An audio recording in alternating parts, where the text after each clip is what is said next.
Hello friend, welcome back to my YouTube channel. I am your friend Dr. Paishan and you are watching my YouTube channel Dr. Paishan Clinic. Friend, आज मैं जिस topic पे बात करने वाला हूँ वो है डेंगू। कि डेंगू या डेंगू फीवर कैसे होता है, क्या होता है, साइंटिफिकली कैसे ये होता है और किस किस चीज़ को ये इफ़ेक्ट करता है, कितने टाइप का होता है। ठीक है, मैं सारी चीज़ों के बारे में आज आपको कंप्लीट जानकारी देने वाला हूँ, तो मेरे इस वीडियो में बने रहिएगा, लास्ट तक आप देखिएगा, आपके लिए बहुत अच्छी जानकारी। फ्रेंड, आजकल डेंगू बहुत खतरनाक तरीके से फैल रहा है। हॉस्पिटल्स में बेड्स नहीं है। इसके अलावा डेंगू जानलेवा बीमारी है जो मच्छरों से फैलती है और आपकी जरा सी लापरवाही आप पर भारी पड़ सकती है। There are basically four serotypes of virus that cause dengue fever. Den first, then second, then third, then fourth. Den 1, Den 2, Den 3, Den 4. ये 4 तरह के वेरिएंट होते हैं। ठीक है, जो डेंगू फैलाते हैं वायरस। ऐसा नहीं है कि कोई नया वेरिएंट आ गया है डेंगू का, इंडिया के अंदर ये चारों वेरिएंट है, लेकिन डेन 1, डेन 2 ज़्यादा दिख रहा है। ठीक है, तो ये होता है। देखिए, दिक्कत कब आती है, कब जो है डेंगू बहुत ज़्यादा खतरनाक हो जाता है, जब आपको उससे पहले भी कभी डेंगू हुआ हो और आपकी जब डेंगू हुआ था तो आपकी बॉडी ने खास तरह के, जैसे आपको डेन 1 हुआ है, एक खास तरह के डेंगू फीवर के लिए क्या किया, एंटीबॉडी बनाई। लेकिन जब आपको दूसरे टाइप का डेंगू हुआ तो जो पहले टाइप जो आपका डेन 1 था, उसकी जो बॉडी में एंटीबॉडी बन गई थी, वो दूसरे होने वाले डेन 2 डेंगू के एंटीजन से हैवीली क्रॉस रिएक्शन करता है, जिनमें हमारा जो है इम्यूनिटी सिस्टम जो होता है वो क्या करता है, बहुत ज़्यादा ही उसको इफेक्ट कर देता है, जिसकी वजह से मामला बहुत ज़्यादा बिगड़ जाता है। लेकिन आप जानते हैं कि जो डेन 1, डेन 2, डेन 3, डेन 4 है, जो भी ये वायरस होते हैं, इनके ऊपर एंटीजन होता है और ये चारों जो वेरिएंट हैं, इनमें एंटीजन कुछ हद तक सेम होते हैं। तो कुछ महीनों तक, कुछ वक्त तक तो जो बॉडी में आपके एंटीजन बनता है वो चारों टाइप के डेंगू से आपकी जो है प्रोटेक्शन दे सकता है, लेकिन कुछ वक्त तक। फिर अगर आपको मान के चलिए डेन 2 से हुआ तो फिर दिक्कत करेगा। फ्रेंड, अब आते हैं बात में कि डेंगू फैलता कैसे। देखिए, डेंगू एक खास तरह के मच्छर से फैलता है, जिसे हम लोग एडीज एजिप्टी कहते हैं। ठीक है, तो जो एडीज एजिप्टी होता है, फीमेल एडीज एजिप्टी, सिर्फ फीमेल एडीज एजिप्टी से नहीं फैलता है, और भी एडीज एजिप्टी फैमिली के जो है मॉस्किटो में, उनकी काटने से फैलता है। ये जो एडीज एजिप्टी, फीमेल एजिप्टी हैं, ये क्या करती हैं, जो ठहरा हुआ पानी है उसके ऊपर अपने अंडों को दे देती है। अगर बहुत अच्छा एनवायरनमेंट इनको अंडे को पनपने के लिए मिल रहा है तो हफ्ते से 10 दिन के अंदर ये मच्छर बन जाते हैं, वरना ये 1 साल तक पड़े रह सकते हैं। 1 साल के भी कभी भी ये मच्छर फंस सकते हैं। तो अगर, और सबसे बड़ी ध्यान देने वाली बात ये है कि ये जो डेंगू है, डेंगू के ये मच्छर है, ये 400-500 मीटर तक ही जा पाते हैं, उड़ पाते हैं, और ये डे में ही बाइट करते हैं, दिन में ही काटते हैं। तो ये ध्यान देने वाली बात होगी। अब ये होता कैसे है, मान के चलिए कि जिनमें डेंगू का वायरस है उसने आपको काटेगा। जब वो आपको काटेगा तो आपके अंदर हफ्ते से 10 दिन के अंदर क्या करेगा, ये अपने आप की मल्टीप्लाई करेंगे अपने आप को ये वायरस और बढ़ाएंगे।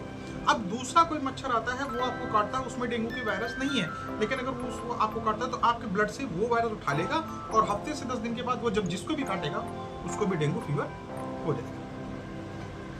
तो ये एक तरीके से मॉस्किटो से मैन में, मैन से मॉस्किटो में, मॉस्किटो से मैन में, मैन से मॉस्किटो में, ये एक सर्कल बन जाता है, एक चेन बन जाती है। ठीक है, जिससे ये फैलता रहता है। अब मैं आपको बताऊंगा कि साइंटिफिकली क्या होता है। जो लोग मान के चलिए कि डॉक्टर्स हैं, स्टूडेंट हैं, वो कैसे जानेंगे क्या होता है क्या नहीं होता है। देखिए, आपकी बॉडी में टी लिम्फोसाइट सेल्स होते हैं और आपके माइक्रोफेजेस वो क्या करते हैं, इसके अगेंस्ट एंटीबॉडी बना लेते हैं। और ये एंटीबॉडी बनाने के बाद ये माइक्रोफेजेस और जो सेल्स होते हैं वो क्या करते हैं, एंटीबॉडी बना लेते हैं। इसके बाद ये आपके जो दूसरा टाइप का जो डेड2 है उसके एंटीजन से हैवली रिएक्ट करते हैं। रिएक्ट करने के बाद में आपका फिर इम्यूनिटी जो इम्यूनो सिस्टम के जो सेल होते हैं उनको ये हाइपर एक्टिव कर देते हैं। हाइपर एक्टिव करने के बाद में ये क्या करते हैं कि जो टी लिम्फोसाइट सेल्स हैं और जो आपके साइटोकाइन हैं वो ब्लड की नसों में क्या करते हैं कि वहाँ की लचक बढ़ा देते हैं, परमेबिलिटी जो है वहाँ पे बढ़ा देते हैं, जिससे वहाँ पर ब्लीडिंग होना शुरू हो जाती है।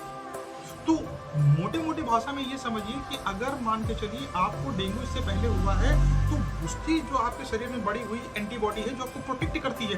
डेन1 का अगर आपको डेंगू कभी हुआ था तो मान के चलिए वो आपको ताउम्र भी आपको जो प्रोटेक्ट कर सकती है एंटीबॉडी, ठीक है, वो एंटीबॉडी आपको ताउम्र भी प्रोटेक्ट कर सकती है। वही एंटीबॉडी जब दूसरे वाला कोई डेंगू होता है, डेंगू फीवर होता है, उसके एंटीजन से हैवली रिएक्ट करती है, क्रॉस रिएक्शन करती है, तब जाकर आपकी तबियत ज्यादा खराब होती है।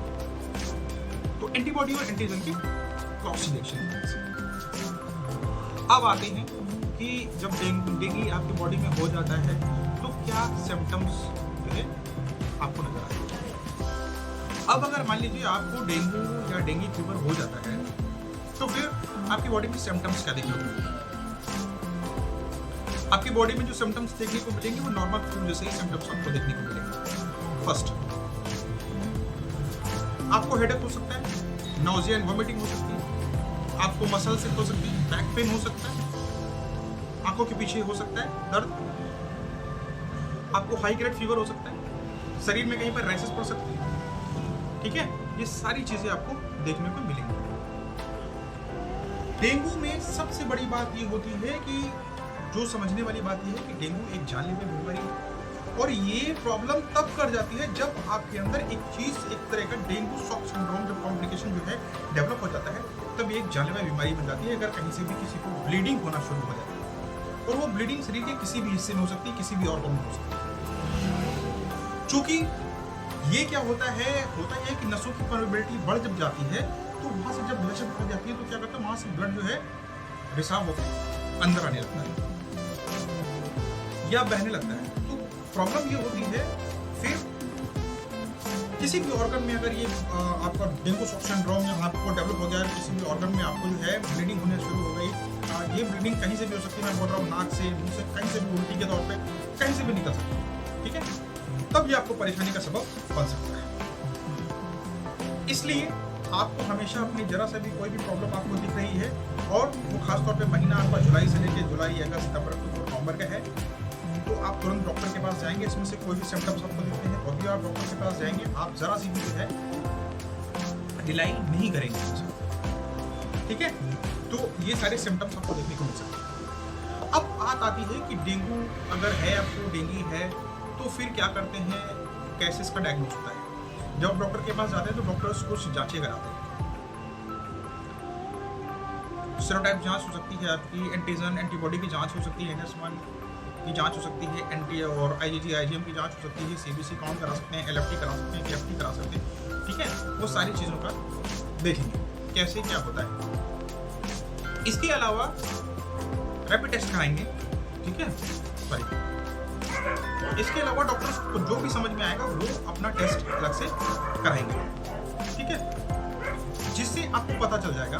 लेकिन अगर आपको ये सिम्टम्स हो रहे हैं और एक हफ्ते में अगर आपने कराया तो हो सकता है आपको एंटीबॉडी पॉजिटिव ना निकले। इसका मतलब ये नहीं है कि आपको या फिर NS1 पॉजिटिव ना निकले। इसका मतलब आपको ये कतई नहीं है कि आपको डेंगू फीवर नहीं है। अगर सिम्टम्स ऐसे हैं तो कभी कभी जो है पेशेंट को कुछ दिनों के बाद कराने पर भी ये दिख जाता है। अब आता है कि मैं कैसे प्रिवेंशन कर सकता हूँ घर में ही शुरुआत में, क्योंकि 10 में से तो 4-5 लोगों को तो पता भी नहीं चलता कि उन्हें डेंगू हुआ है। हल्का सा मामूली फीवर होता है और ये सही हो जाता है। ये जो है डिपेंड करता है कि पेशेंट की एज क्या है, पेशेंट का इम्यूनिटी सिस्टम कैसा है, पेशेंट कितना अच्छा है, और डेंगू के वायरस का जो अटैक है वो कैसा है, ये उस पर डिपेंड करता है। तो आपको किसी भी तरीके से ध्यान ये रखना है कि आपको अपनी बॉडी में आपको लिक्विड की कमी नहीं होने देना है, डिहाइड्रेट नहीं होने देना है। इसलिए आपको लगातार फलों का जूस लेना है, पपीते के पत्ते का रस लेना है, कुछ फल्स लेने हैं, फल लेने हैं और फलों का रस लेना है, पानी अच्छे से पीना है, ज़्यादा से पानी पीना है। होता ये है कि जब भी आपके शरीर डिहाइड्रेट हो जाता है तो फिर आप शॉक में चले जाते हैं, और जब शॉक में जाते हैं तो बीपी फॉल कर जाता है, बीपी एकदम से कम होने लगता है, जिसकी वजह से मरीज क्या करता है, पेशेंट क्या करता है, वो बेहोश तक हो जाता है, ठीक है, कोमा में जा सकता है। तो आपको ये सारी चीज़ों का ध्यान रखना है।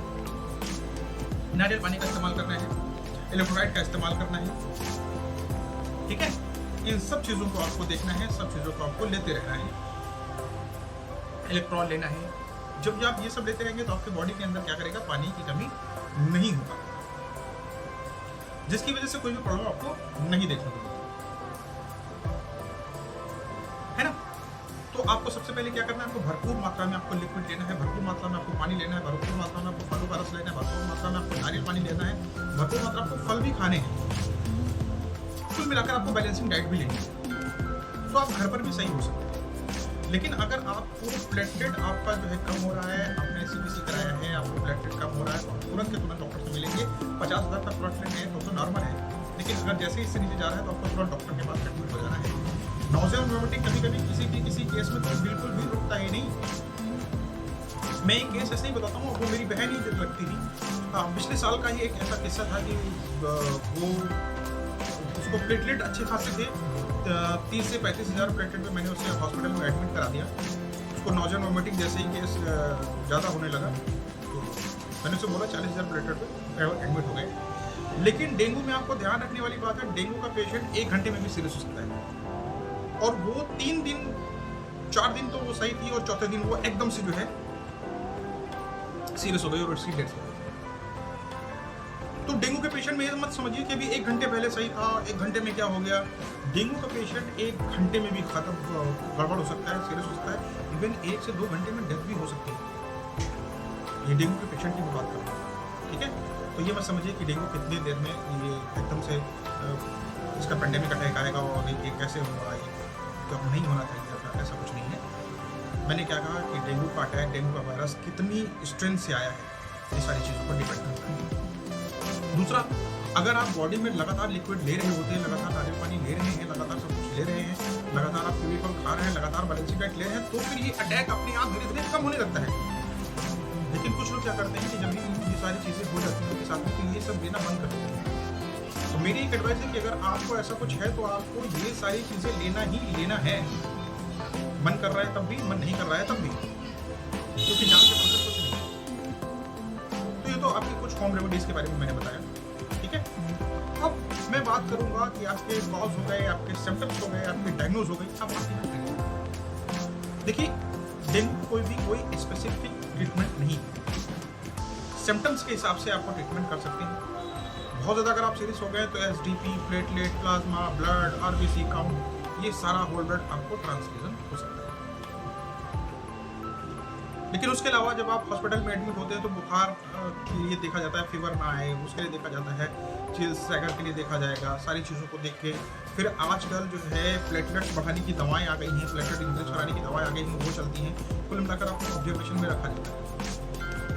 कंटिन्यू आपके जो है कंप्लीट ब्लड काउंट को देखा जाता है। तो कंप्लीट ब्लड काउंट को देखा जाता है इसलिए कि कहीं भाई बहुत ज़्यादा वायरस का अटैक तो नहीं है कि उनको आपको आईसीयू में रखना है या फिर कहीं और उसको जो है किस तरीके से इसका इलाज करना है। ये डॉक्टर्स उस समय जब आप उनके सामने रहते हैं, आपके उनकी ऑब्जर्वेशन में रहते हैं, तो डॉक्टर अपना सोचकर सारा काम करते हैं। ये रही सारी बातें कि कैसे डेंगू का जो है सिम्टम्स है, क्या ट्रीटमेंट है। तो डेंगू का कोई स्पेसिफिक ट्रीटमेंट नहीं होता है। लास्ट में 2 बातें मैं अपने पास से कहना चाहूँगा कि डेंगू एक जानलेवा बीमारी है जो मच्छरों के काटने से हो रही है और इस वक्त तो बहुत ज़्यादा फैल रही है। तो इसमें आपको इस बीमारी को नज़रअंदाज नहीं करना है, ठीक है। इसके अलावा आपको डेंगू में भरपूर मात्रा में जो डॉक्टर बोल रहे हैं वो खाना है, पीना है, इलेक्ट्रोलाइट लेना है, अच्छे तरीके से आपको डाइट लेनी है, बॉडी को डिहाइड्रेट नहीं होने देना है, फलों का रस लेना है, इन सारी चीज़ों का इस्तेमाल आपको करना है, नारियल पानी का इस्तेमाल करना है, ठीक है। कुछ फल भी ऐसे आते हैं जिससे ब्लड इंक्रीज होता है, सॉरी ब्लड इंक्रीज होते हैं, जैसे कि पपीते के पत्ते हो गए और आपका कीवी हो गया, तो इन सब चीज़ों से भी आपको बढ़ता है। लेकिन मिल्क, बकरी के दूध में ऐसा कोई साइंटिफिक रीज़न नहीं है कि आपका प्लेटलेट बढ़ता है, लेकिन फिर भी लोग इसे अगर ले रहे हैं, बहुत ज़्यादा दूध भी नहीं लेना चाहिए, अगर आप ले रहे हैं तो कोई बड़ी बात नहीं है, आप ले सकते हैं, लेकिन ऐसा कोई साइंटिफिक रीज़न नहीं है कि बकरी के दूध से भी आपका प्लेटलेट बढ़ता है, ऐसा कुछ भी नहीं। तो उम्मीद ये है कि आपको समझ में आया होगा कि होम रेमेडीज़ में क्या है। अगर आप लोगों को मेरी वीडियो से रिलेटेड कोई भी क्वेश्चन है तो आप उस क्वेश्चन को कर सकते हैं, बोल सकते हैं, पूछ सकते हैं। माइक्रोफेजेस क्या होते हैं, टी लाइम्फोसाइट सेल्स क्या होते हैं, आपकी एंटीबॉडी क्या होती है, एंटीजन क्या होती है। मुझे लगा कि शायद अगर आप स्टूडेंट हैं तो आपको ये समझ में आया होगा। और मैं लखनऊ में प्रैक्टिस करता हूँ। अगर आपको डेंगू या मलेरिया जैसी कोई भी बीमारी है और मुझसे आपको दिखाना है तो आप मुझे संपर्क कर सकते हैं गैलेक्सी हॉस्पिटल सीतापुर रोड, मैं वहाँ पर आपको मिल जाऊँगा, मैं देख सकूँ। उम्मीद है कि आपको मेरा ये वीडियो पसंद आया होगा और अब तक आपने मेरे चैनल को सब्सक्राइब कर दिया होगा, मेरे वीडियो को लाइक कर दिया होगा और अपने संबंधियों को अब आप ये वीडियो शेयर भी करें। आप लोगों से अनुरोध है कि मेरा साथ दें और मेरे इस मुहिम में किसी की जान बची रहे, किसी को डेंगू ना हो, इसमें आप मेरे साथ जुड़े रहें। आज तक के लिए